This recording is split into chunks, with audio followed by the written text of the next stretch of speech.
Welcome back to my channel at TheatricallyJerry. My name's Jerry. Today we are going to be doing a three-part review on Blizzard's Atmosfear 221B. This is a 1500 watt fog machine pulling 13.4 amps. So this thing's a beast. Lengthwise, it's almost 2 feet long. It's 21.75 inches.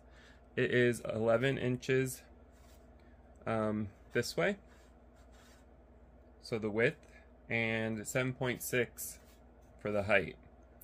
This thing weighs 22 pounds because it's rolled steel, basically, so it's definitely not lightweight.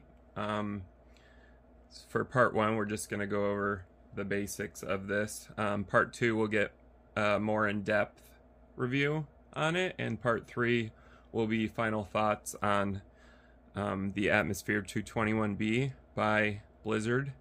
So a couple of things here, if you don't notice, they have included 6 LED lights here, and these are RGB lights. They're 3-in-1s, so they've included 6 of them. They are 3 watts each, so they're not dim, but they're not overly bright.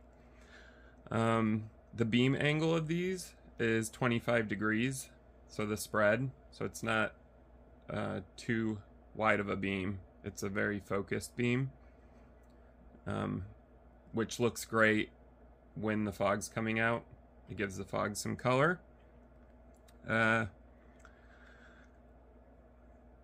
This has a 20 amp thermal breaker on it, and we'll look at that in part 2. It's on the back. I kind of think it's weird because I believe that this should be a 20 amp, so it should have came with a 20 amp plug, but it doesn't. It comes with a 15 amp. So I thought that was weird because they're stating 13.4 amps, but I have blown my circuit breaker a 15 amp, so this needs to be either on a dedicated 15 amp or a 20 amp. I'd prefer a 20 amp with this. The warm-up time's 5 to 7 minutes, which is typical for a fog machine. It's actually much quicker than that. It doesn't take 5 to 7 minutes. The tank capacity, back here, as you can see, there's a rather large tank, is 5 liters, and this can output 20,000 cubic feet a minute of fog. That's debatable, but it does, I will admit, this thing does pump out a lot of fog. You're going to see in part 2 that this thing can shoot quite far, so its blasts are pretty powerful. There's DMX 512, and that's following the USITT protocol. DMX channels, you can either do, there's 3 different profiles, an 11, a 3, or a 1 for DMX channels. I prefer the 11 because then you can control your lights with it. They have included both 3 and 5 pin DMX inputs and outputs on the back. We'll look at those later. You can run this in standalone, master, slave, auto, and remote control. And speaking of remote control, they do include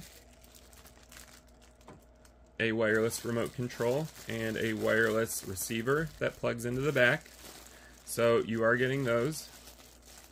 This remote control's interesting. I've never seen one like this before. We'll go into depth on that in part 2 as well, but it has 6 buttons. And of course you get your thumb screws, and that is for your carrying handle. So your carrying handle bracket, you get thumb screws for that. You also have 2 carrying handles here, and you're going to use them, trust me. They're actually pretty sturdy, but this thing's heavy. So you're definitely going to use those. So you are getting a remote and a wireless receiver. You also are, of course, getting a user manual. And you do get a PowerCon power cable, so that's cool. So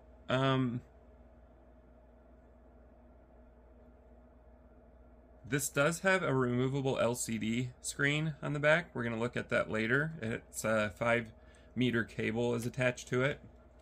I think that's pretty interesting. So you don't actually have to be attached to it. You can have a little room for moving. This does have a manual 3-slot configuration for saving and loading settings. There's of course a built-in timer with interval and duration. This does have a master dimmer, so you can dim your LEDs, as well as a strobe, so you can strobe with this as well. And of course the RGB color mixing. It does have built-in color macros, which we're going to look at later, with speed control.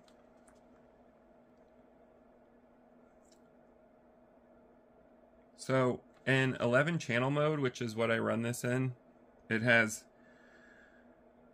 control of your fog intensity, duration, and intervals, as well as your master dimmer for your LEDs and your individual color mixing, so red, green, and blue intensity.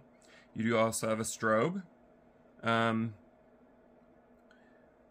macros, they do have built-in color macros, and you can also control the speed from slow to fast. And of course the very last channel on this, channel 11, is to enable or disable your heater. So pretty typical stuff there.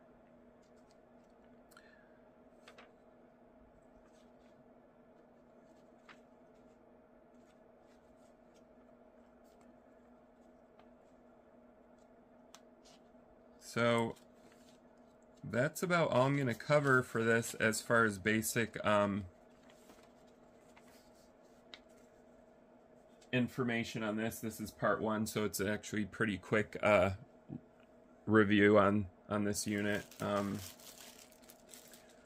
Again, this is the Blizzard 221B, and it is a very powerful 1500 watt fog machine. If you liked this video, go ahead and hit the like button for me, because I love when you guys like. You can comment down below. I read all comments and respond to them. You can also follow my channel at TheatricallyJerry. I review stuff like this: atmospherics, stage lighting, DJ lighting, other equipment, things to control DMX 512, ArtNet, etc. I do review a lot of off-brand fixtures, so if that is something that interests you, go ahead and subscribe to my channel. And thank you guys for watching.